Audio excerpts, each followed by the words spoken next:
What is up, people? What is up? This is Frodo, aka Fernando, aka Frodo. Welcome to my closet. Today we're going to be talking about this elections, candidate mayoral election in Minneapolis, where a Somali immigrant actually was the contender, or the supposedly supposed to win.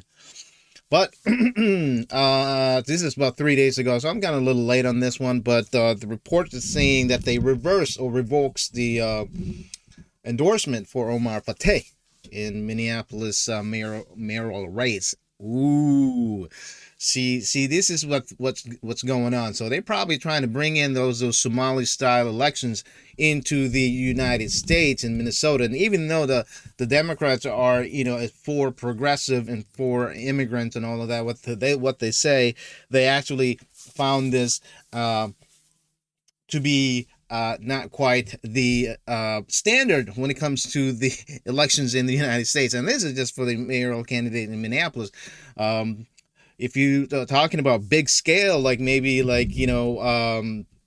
congressional, and also Senate race, or even like presidential race when it comes to Minnesota, you ought to maybe rethink and reconsider and how this blue state like Minneapolis are doing or counting their votes.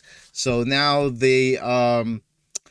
I don't think he's going to make it. We want to get to Esme Murphy right now, who is in the studio with a big developing political story. Esme? Well, Amelia, it's a stunning, unprecedented move in a mayor's race that's received national attention. The state DFL party is revoking the Minneapolis DFL endorsement of State Senator Omar Fateh for mayor.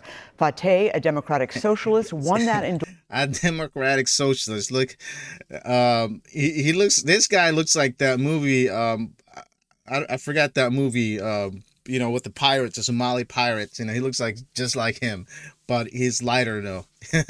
He's got lighter skin, so he's not, not exposed as much as the other Somalians. Like that person is. I'm the captain now. You look at me. I'm the captain now. That's what it looks like. So. Yeah, so they're trying to bend and trying to cheat their way into the politics in Minnesota. That come to think of it, who was that person that from Somalia, that lady? You ought to look at that. You ought to look at how he won that race, right? So you gotta, I don't know. So let's see. And the Democratic Socialists, they think they're going to win. They think they are going to grab seats, and just like how they're doing in New York City with this Ma'am Danny, the Democratic Socialists. There was a video earlier or a couple days ago about him trying to bench press about 135 pounds, and he was having a hard time doing it. So, but anyway, let's focus on this month one. In an upset over incumbent Mayor Jacob Frey. Looks young. Mayor Frey's campaign alleged there were rampant errors in the endorsement process, including a failure to count hundreds of votes. And the state DFL investigation did find nearly 200 votes missing. It also found that the check-in sheet was left unsecured and that the entire Ward 5 credentials book was lost. Okay, so yeah, so they found that thing, right? So they're not going to let that slide. They're not going to, because it's out in the open. I mean, it's bluntly cheating. That's like, it's like, again, who was in charge of doing all those stuff, right? Maybe the Somalians themselves, right? So, I don't know.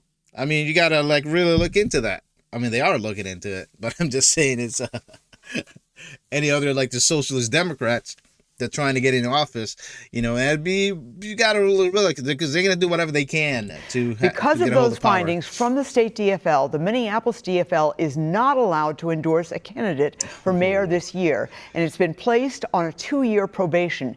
It's also ruled that all candidates get access to the party's voter rolls. Usually only the endorsed candidate gets that information. In a statement from Mayor Frey's campaign, the mayor said he's glad that this inaccurate and obviously flawed process was set aside, and he will look forward to having a full and honest debate with Senator Fateh about our city's future. We are still awaiting a formal statement from Senator Fateh's campaign. Well, I think they responded.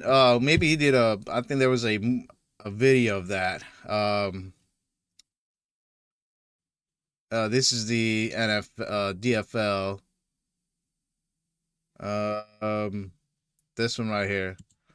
Minnesota DFL insiders are ripping the party for its decision to take away a Minneapolis mayoral endorsement from Senator Omar Fateh. Now, the state party's announcement yesterday all followed an investigation that's showing mistakes and mishandling of votes that tainted the outcome. And so our Corin Hoggard, he joins us now live.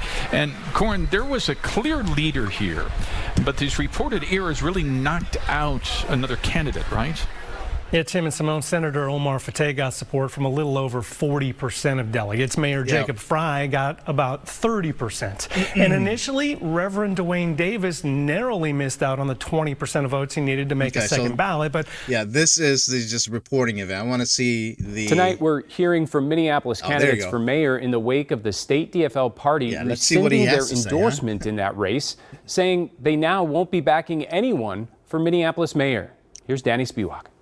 Why would in July, delegates in the Minneapolis DFL voted to endorse State Senator Omar Fateh for mayor. I 100% trust the process. But after an appeal from incumbent Mayor Jacob Frey and nearly 100 other challengers, the state DFL has revoked the endorsement, finding that the electronic voting system used by delegates was substantially flawed. Appreciative of the state party. A review by the Minnesota DFL found an undercounting of 176 votes on the first mayoral ballot. We're talking about hundreds of votes out of hundreds of votes that weren't counted. Wow. There aren't many people that are arguing that that in and of itself is... You know what's going to happen to this? You know, they're going to maybe start calling this guy racist.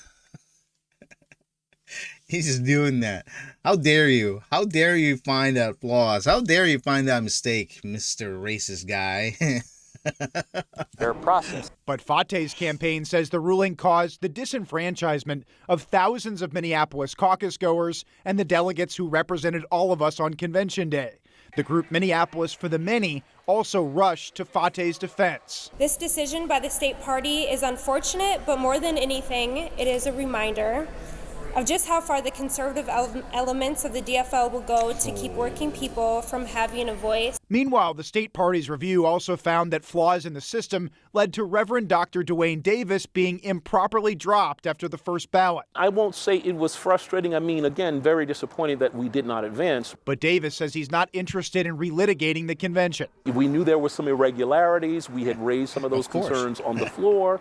But after that, our work was to get out there, to make our case to get to November, and that's what we've been doing. The state DFL is granting access to all candidates a voter information database that typically only the endorsed candidate receives. There will be no endorsed candidate this year as part of the ruling, and the election is scheduled for Tuesday, November 4th. Yeah, let's see about that one. Let's see what's going to happen in Minneapolis. You know, I mean, if enough Somalians and you know, Democratic Socialists will vote this guy in, then he wins, you know. Free stuff, right? That's what's going to happen in New York. You know, those people that want free stuff, they're going to be voting for Mamdani. You know, all that promised things like free healthcare, free food, government controlled food and groceries and all of that. You know, that's what they're pushing, you know. They want to get a hold and have a full control of everything. Supply and demand. So anyway, so this is just my thoughts. So welcome into those new viewers. If you're new to the channel, please subscribe and you know, come back. You know, I post some political stuff, you know, but this is my closet. Comment if you want to. If not, that's okay too. See ya.